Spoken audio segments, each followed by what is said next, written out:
옥순이 굉장히 자기 파괴적 성향을 가지고 있어요. 어둠의 심리학 마스터 로쇼의 눈은 피할 수가 없습니다. 말씀드리겠습니다. 지금 많은 사람들이 옥순, 진짜 가위가위보에 눈 희번뜩, 눈가리가 무섭다 라고 해가지고 사람들이 약간 옥순에 대해서 두려움을 가지기 시작했죠. 근데 이제 제가 처음에 옥순이 맨 처음 사전 인터뷰할 때 1화에서요. 22기 1화 처음 시작할 때 자기는 이제 사유리처럼 정자를 기증받아가지고 애를 낳고 싶다라고 할 때부터 그때 이제 알아차렸습니다. 그리고 제가 확실히 지금 알아차린 게 뭐냐면 이제 사전 인터뷰 때도 그렇고 자기소개 때도 그렇고 옥순이 자기가 돌싱이 아니에요 라고 말하는 순간에 굉장히 즐거워 보여요. 그러니까 옥순은 자기의 상황을 설명하면서 굉장한 쾌락을 느끼고 있습니다. 이 쾌락이 뭐냐면 옥순의 내면의 무의식 깊은 곳에 잠재되어 있었던 사회적 규범을 깨고 자기가 스타가 되는 것. 사유리는 스타로서 자신의 정자 기증, 미혼모로서 훨씬 더 많은 인기를 누렸죠. 그러니까 지금 옥순의 마음에는 겉으로는 공무원이지만 나는 달라. 나는 다른 사람과 달라를 사유리와 같은 자신의 미혼모인 상황을 이용해가지고 그 자신의 내면의 쾌락을 굉장히 극대화하고 있는 겁니다. 이게 나쁜 게 아니에요. 로쇼님 잠시만요. 이런 대담한 생각 대체 어떻게 하시는 거죠? 제가 이제 많은 사람들을 만나면서 느끼는 게 많은 사람들에게는 자신의 내면에 강한 욕망이 자리 잡고 있고 특히나 공무원 사회에서는 이게 법칙이 있어요. 공무원 사회의 법칙이 뭐냐면 특히나 이제 예쁜 여자 공무원들이요. 일단 소문이 다 납니다. 전국에 소문이 다 나요. 아무리 지방에 발령받았다 하더라도. 그리고 지금 옥순이 자기 공무원 상사를 통해서 지금 소개를 받았다고 하죠. 그러면은 이게 지금 조금 애매한 게 뭐냐면 우리가 이걸 객관적으로 한번 바라볼 필요가 있습니다. 그리고 애초에 그렇다면 옥순이 자기 공무원 상사, 그 공무원 상사들의 특징이 굉장히 조금 꼰대스러운 면이 있어요. 그러면은 거기에 옥순은 좀 반발하고 싶었을 겁니다.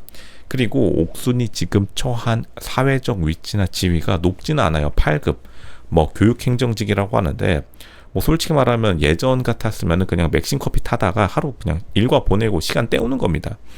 그런데 여기서 옥순이 자신의 외모를 가지고 인기 스타가 되는 방법, 사실 이거는 오해 말고 들으셔야 됩니다. 이걸 어둠의 심리학을 마스터해야지 우리가 인간의 완전한 면을 알 수 있는 거예요. 지금 옥순의 내면의 깊은 곳에 뭐가 자리 잡고 있냐면 자기가 이 외모를 통해서 슈퍼스타가 되고 싶은 그러한 마음을 가지고 있었을 거고, 그러니까 지금 옥순은 자기가 사회로부터 받는 이러한 치근한 심정, 비운의 여주인공 콤플렉스라고 하죠. 이것을 굉장히 좋아해요. 왜냐하면 지금 자기 상황을 말할 때마다 너무나 기뻐서 이걸 주체하지 못합니다. 이걸 다시 한번 계속 돌려보세요. 사전 인터뷰 때도 제가 옥순을 보면서 가장 싸했던 게 옥순이 너무 제일 여자 출연자들 중에서 제일 자기의 말을 하는 데 있어서 마치 즐거움, 다른 사람에게 스토리, 뭐 거의 저는 서울대 합격 스토리 듣는 줄 알았습니다. 서울대 예전에 2000년대 초반에 사법고시 붙는 거의 뭐 고시 수기 보는 줄 알았는데, 그러니까 왜 사람들이 그렇게 고시 합격 수기, 서울대 합격 수기를 즐겁게 말하느냐? 왜냐하면 그것이 자신의 인생에 있어서 자신의 인생에 신분 상승의 기회라고 여겨졌고, 결국에는 지금 옥순이 처해 있는 상황도 자기 자신을 이 사회적인 구성원으로부터 다르게 만드는 그러한 것에 굉장히 즐거워하고 있어요. 이거는 뭐 자기 스스로 웃으면서 말하니까 제가 뭐 어쩔 수가 없겠습니다. 옥순이 가지고 있는 자기 파괴적인 성향, 그러니까 부모님이 만류했는데 이게 예전부터 조상님들이 말씀하셨죠. 물론 자식일이 부모 마음대로 안 되지만은 말리면 더 하고 싶다. 이거는 너무나 당연한 이치인데, 그러니까 부모님이 만류했는데도 이렇게 자기가 강행했다라는 것은 아마 지금 이러한 상황을 전제로 해서 옥순에게 있어서는 지금 이 모든 상황이 자기가 미혼모가 되어서 나는 솔로까지 출연한 이 상황이 자기 인생에 있어서 자기의 결정으로 여기까지 밀어붙인 겁니다. 여태까지는 그냥 뭐 시험 공부하고, 그리고 누가 발령 저기 교육행정직이죠. 저기 발령 가세요. 대학교에 가가지고 이제부터는 대학교에서 맥심 커피 타시면 됩니다. 이러고 그냥 시간 때우는 거예요. 뭐 8급이 어떻게 뭘 하겠습니까? 막상 자기한테 뭐 일 더 시키면 당연히 더 짜증나겠죠. 그러니까 지금 옥순이 현재 있는 상황에서 이렇게 많은 사람들로부터 받는 관심이 굉장히 좋을 수밖에 없고, 근데 그렇게 해서 성공하면은 사실 된 겁니다. 그거를 전혀 나쁘게 보는 입장이 아니다. 근데 옥순에게 다가가는 남자들, 이제 새로 다가가는 남자들이 이걸 느낄 겁니다.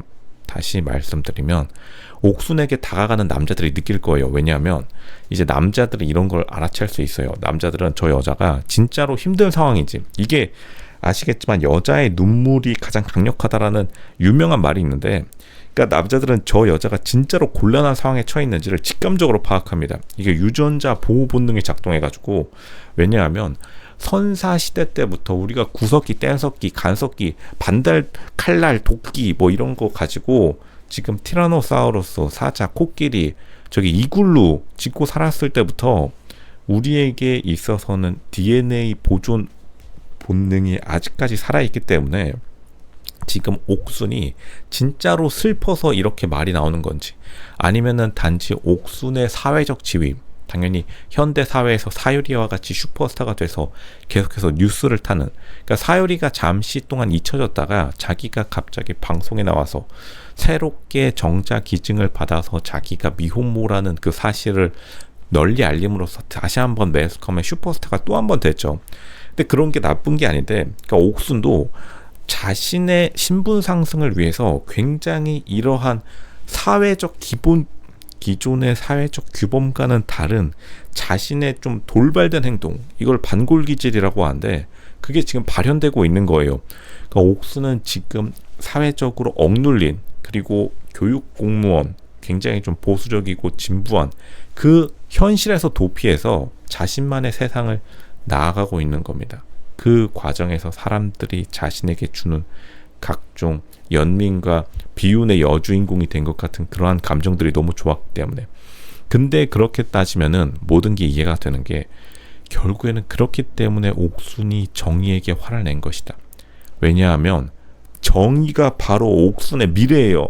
로쇼님 정말 제대로 알아차리셨군요. 여기서 지금 분당 서울대병원 정신과 의사들 지금 쉬는 시간에 제 영상, 로쇼 너 어떤 말 하는지 보자. 분당 정신대 분당 서울대병원 정신과 맨날 이야기하더니 내가 한번 봐줄게. 너 무슨 말 하는가 보자 하는 순간, 지금 분당 서울대 병원 정신과뿐만 아니라 전국에 있는 개원의대, 조그만한 정신의학과 전문의들 지금 눈물 흘릴 겁니다. 옥순이 정의에게 화를 낸 것은 바로 정의에게서 자신의 모습을 본 거예요. 정의도 완전히 나르시스트입니다. 옥순도 나르시스트예요.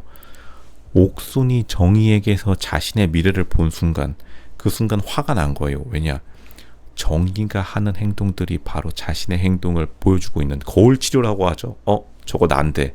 그러는 순간 옥순이 정의를 본 순간, 그 과정에서 굉장한 불쾌감을 느낀 겁니다. 옷 열심히 사고 이제 처음 입고 나갔는데 딱 월요일 아침 회사나 직장 그리고 학교에서 똑같은 옷 입고 있는 사람 볼 때에 만난 그 불쾌감이랑 똑같은 감정을 느낀 거예요. 왜냐하면 정의도 옥순과 똑같이 지금 아들 둘 키운 이후에 자기가 주인공이 되기 위해서 정의도 자신의 미혼모의 상황을 100번 이용해서 자신의 사회적 지위를 높이는데, 정의는 성공했기 때문에 정의처럼 되고 싶은 겁니다. 투자 영화 투자사, 엔터테인먼트 업계에서 정말로 여자 배우같이 스타로 살아가면서 돈도 좀 있고, 그리고 자기의 가치를 높이는 데 성공한 그러한 사람이 되고 싶은 그러한 마음이 옥순이 들킨 것 같이 깜짝 놀라는 순간 정의랑 정면 충돌한 겁니다. 지금 이제 머리끄댕이 잡을 일만 남았다.